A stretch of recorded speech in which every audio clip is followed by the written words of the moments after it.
नमस्कार। चलिए आज भारत के एक बहुत ही गंभीर और कह सकते हैं परेशान करने वाले मुद्दे की बात करते हैं। कस्टोडियल वायलेंस यानी हिरासत में होने वाली हिंसा। ये अपने आप में एक बहुत बड़ा सवाल है कि जब हमारे पास इतने मजबूत कानून हैं तो फिर ये समस्या आज भी इतनी बड़ी क्यों है। आइए इस मुश्किल सवाल की तह तक चलते हैं।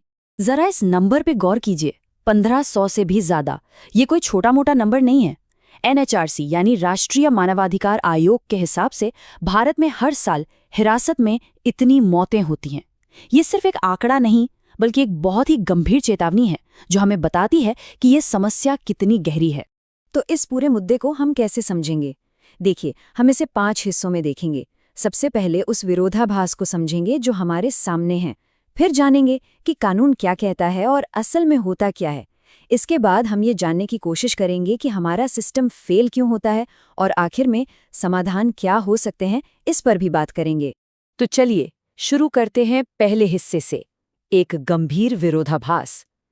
यह उस गहरी खाई के बारे में है जो हमारे संविधान के वादों और जमीनी हकीकत के बीच में है।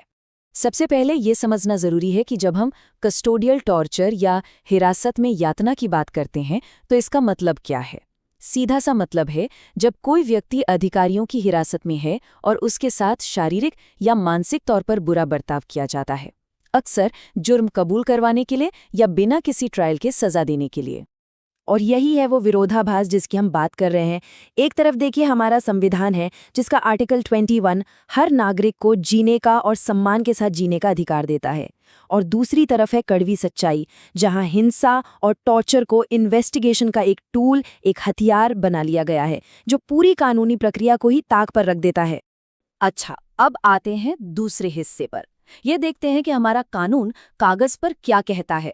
और सच तो ये है कि भारत में हिरासत में होने वाले दुर्व्यवहार को रोकने के लिए एक बहुत ही मजबूत कानूनी ढांचा बनाया गया है। देखिए, हमारे पास कानूनी सुरक्षा की कोई कमी नहीं है। आर्टिकल 21 और 22 से लेकर सीआरपीसी और एविडेंस एक्ट तक कई ऐसे प्रावधान हैं जो किसी भी व्यक्ति को हिरासत में सुरक्षा देते हैं। जैसे कि एक बहुत ही जरूरी नियम है कि पुलिस के सामने दिया गया कोई भी कबूलनामा कोर्ट में सबूत नहीं माना जा सकता। और ऐसा नहीं है कि सिर्फ कानून बनाए गए हैं, हमारी अदालतों ने भी समय समय पर बहुत बड़े और जरूरी फैसले दिए हैं।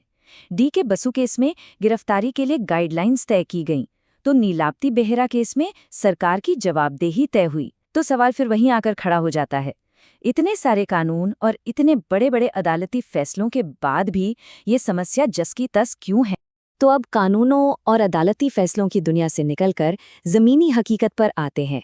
और सच कहूं तो ये हकीकत कानूनों से बहुत अलग और काफी चिंताजनक है। ये चार्ट देखिए, ये एक बहुत ही कड़वी सच्चाई बताता है। इंडिया जस्टिस रिपोर्ट 2022 कहती है कि हिरासत में जितनी भी मौतें होती हैं उनमें से सिर्फ 30% मामलों में एफआईआर दर्ज होती है, यानी 70% मामलों में तो कानूनी कार्रवाई की पहली सीढ़ी भी नहीं चढ़ी जाती। और ये सिर्फ आंकड़े नहीं हैं, इनके पीछे इंसानों की कहानियां हैं, त्रासदियां हैं। जैसे 2020 का सत्तंकुलम मामला। तमिलनाडु में एक पिता और बेटे जयराज और बेनिक्स को पुलिस कस्टडी में इतना टॉर्चर किया गया कि उनकी जान चली गई। या फिर स्टेन स्वामी का मामला, एक बुजुर्ग एक्टिविस्ट जिनके जुडिशियल कस्टडी में यानी जेल में कथित लापरवाही की वजह से मौत हो गई। ये केस दिखाता है कि समस्या सिर्फ पुलिस कस्टडी की नहीं है बल्कि जेलों में भी है। तो सवाल उठता है, आखिर ऐसा क्यों है? हमारा सिस्टम फेल क्यों हो रहा है? चलिए चौथे हिस्से में इसकी जड़ तक जाने की कोशिश करते हैं। असल में ये एक पूरा का पूरा दुष्चक्र है, एक साइकिल है जिसे बाहर निकलना बहुत मुश्किल है। होता क्या है, पुलिस पर केस को जल्दी से जल्दी सॉल्व करने का जबरदस्त प्रेशर होता है, और क्योंकि हमारे पास फोरेंसिक जांच के साधन कमजोर हैं तो सबसे आसान रास्ता लगता है कबूलनामा। और ये कबूलनामा अक्सर जबरदस्ती और हिंसा से लिया जाता है। और जब इन अधिकारियों पर कार्रवाई की बात आती है तो सीआरपीसी की धारा 197 उन्हें बचा लेती है, क्योंकि उन पर केस चलाने के लिए सरकार की इजाजत चाहिए होती है, जो मिलती ही नहीं है। और इस दुष्चक्र को और मजबूत बनाने वाली कई और वजह भी हैं, जैसे कि भारत में आज तक टॉर्चर के खिलाफ कोई अलग से कानून नहीं है। सुप्रीम कोर्ट के ऑर्डर के बावजूद पुलिस थानों में सीसीटीवी कैमरे या तो हैं नहीं या खराब पड़े हैं। पुलिस फोर्स में लोगों की भारी कमी है और अक्सर इसका सबसे बुरा असर समाज के सबसे कमज़ोर और हाशिए पर खड़े लोगों पर पड़ता है। और ये बात हमें पूरी दुनिया में एक अलग जगह खड़ा करती है। भारत ने 1997 में ही यूएन के कन्वेंशन अगेंस्ट टॉर्चर यानी यूएन कैट पर साइन तो कर दिया था, लेकिन 25 साल से ज़्यादा हो गए, आज तक उसे अपने देश में कानून नहीं बनाया है। तो क्या सब कुछ निराशाजनक ही है? नहीं, ऐसा भी नहीं है। उम्मीद की किरण है। और यही है हमारा आखिरी हिस्सा, सुधार का रास्ता। एक्सपर्ट्स ने इस संकट से निकलने के लिए कई ठोस रास्ते सुझाए हैं। तो क्या किया जा सकता है? एक साफ रोड मैप मौजूद है।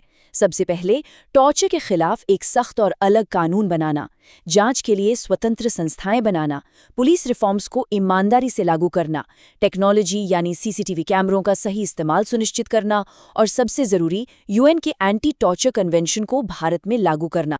तो आखिर में सवाल बस एक ही बचता है। रास्ता भी है, समाधान भी पता है, लेकिन क्या हमारे सिस्टम में, हमारी राजनीति में उस रास्ते पर चलने की इच्छा शक्ति है?